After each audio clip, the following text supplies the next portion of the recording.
Hey guys, so feels good to be back on the CRF250L, and this is my second ride. I rode yesterday in 3 weeks, and first 2 weeks of my not riding was because I cut my hand really bad while working on my car, and could see the bone and everything. I had to get stitches, and luckily I didn't cut any tendons or anything, so I didn't do any permanent damage, but I just couldn't ride because when I would make a fist with my hand, it would pull on the stitches, and I just didn't want to risk them popping out. And so I waited 2 weeks, and then I pulled the stitches out myself, and then went to go ride the bike, and the front left fork had been leaking while I wasn't riding, so the bike was literally crying because it wasn't being ridden every week, and really funny.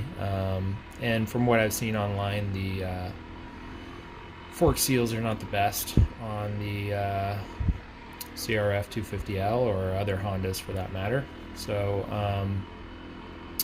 went ahead and did some research, and I don't like taking the bike to the shop, so and I've never done that. I like to do it myself, even if I don't know what I'm doing.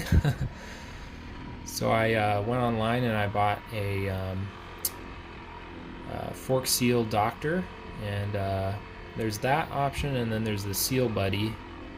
And from what I've seen people use, sometimes people use both, but I went ahead and just used the Seal Doctor because it looked like a better way to clean out the seal. You turn it, and it has a nice angled piece of plastic, little almost like putty knife that slides up in there and pulls out some of the grime and if there's any little rocks or anything like that. But I did it, and it just kind of brought out some dirt and some dirty oil, so there must have been a little piece of grime or whatever stuck in there causing it to leak. So did that, and then popped the fork seal cap off to top off the oil, and without draining the entire reservoir, it's really hard to know how much to add back in. So I kind of looked at the stains on the ground from where in my garage from where the oil had leaked out, and just kind of guesstimated how much had leaked out. So I added some more in, and maybe added a little bit more than what was leaked out. I just wanted to be safe, and yeah, from what I've seen, there's no it felt good on the ride, and there's no good way to measure the fork oil from what I've seen online. I think when like a shop, or if you are replacing the seals and pouring all new oil in, you kind of know how much to add in because you drain the whole thing and then add a certain amount back in. But yeah, there's no way to really see. I tried looking down in there with a flashlight. I couldn't see any oil down in there, and there are some lines inside the fork. I don't think those are fill lines though. I definitely didn't fill it up to there, so not sure what those lines are. Maybe they're just grooves where they reinforce the fork or something to make it stronger. Forget what you call those, but when you kind of buckle the metal and create like a ripple in it to make it stronger, maybe that's what those are. I'm not sure, but I'm rambling. Don't really know what to talk about today. I just feel really good being back on the bike. Pretty squirrely yesterday. I don't know about you guys, but taking a break like that and not riding really hurts your confidence. At least for me, it was like yesterday riding, I just felt pretty unconfident, and by the end of the ride I felt pretty good, and then today I felt all right. Definitely not 100%, but working back into it and get my sea legs back and get on the saddle again. And yeah, it was a lot of fun today. Really nice weather. It was about 78 degrees, and nice open trail. This road that I'm riding on had been closed for weeks because of a rainstorm. Dropped big boulders and stuff in the road, and so Forest Service closed it, but it's opened up now. And yeah, great day for a ride.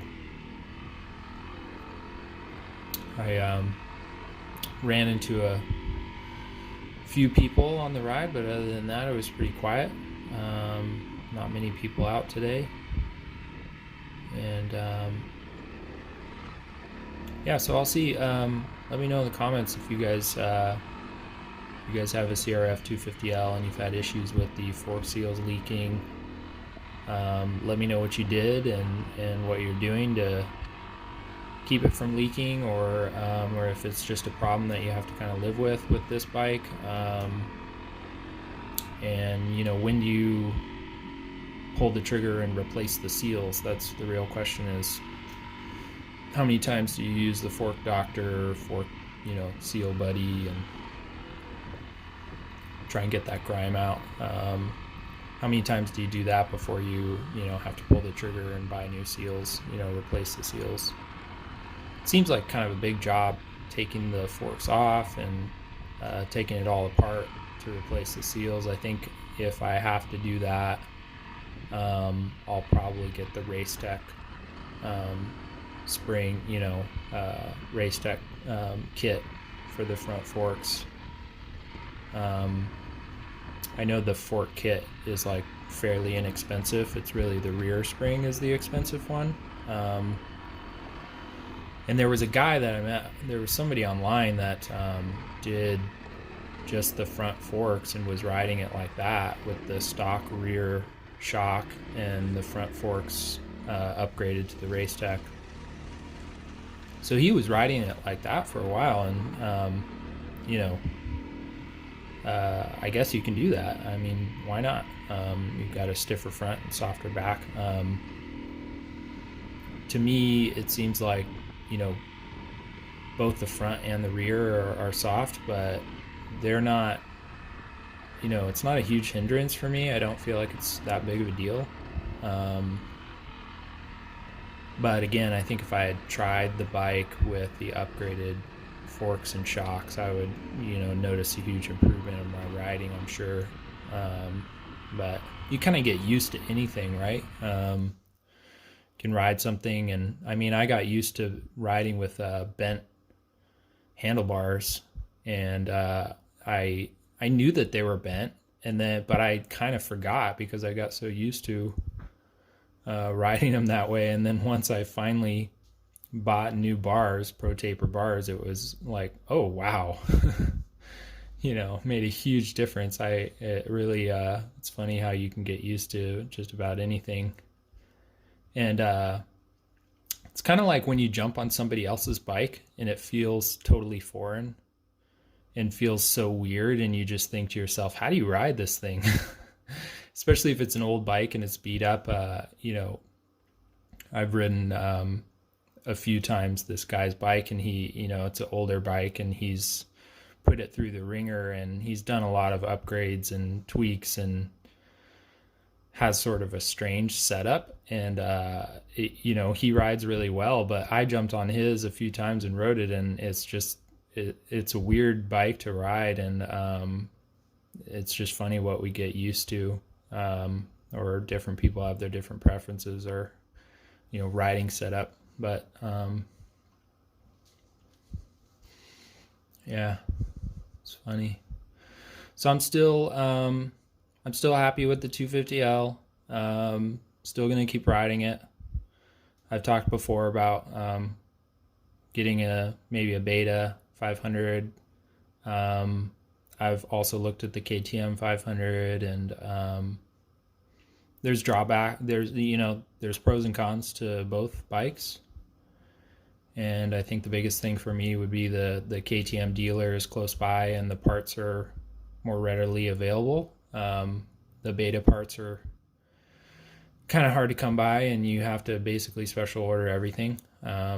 Whereas the KTM dealer, which is fairly close to my home, they keep pretty good stock of stuff. And then, of course, online, very easy to order things for the KTM. But yeah, I don't know. I'm not in a rush, and my wife and I are trying to save to buy a house, and just doesn't seem like the most necessary thing to buy at this point.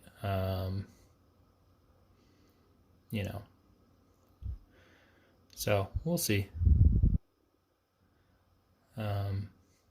It's funny, I follow different people on YouTube and they have like several bikes in their garage, and I just think about the amount of work that is. Like if you've got 2, 3, 4, or even 5 bikes, like when do you find time to work on all those bikes? Or I guess because you've got so many, you're riding them less, so they don't need as much maintenance. But it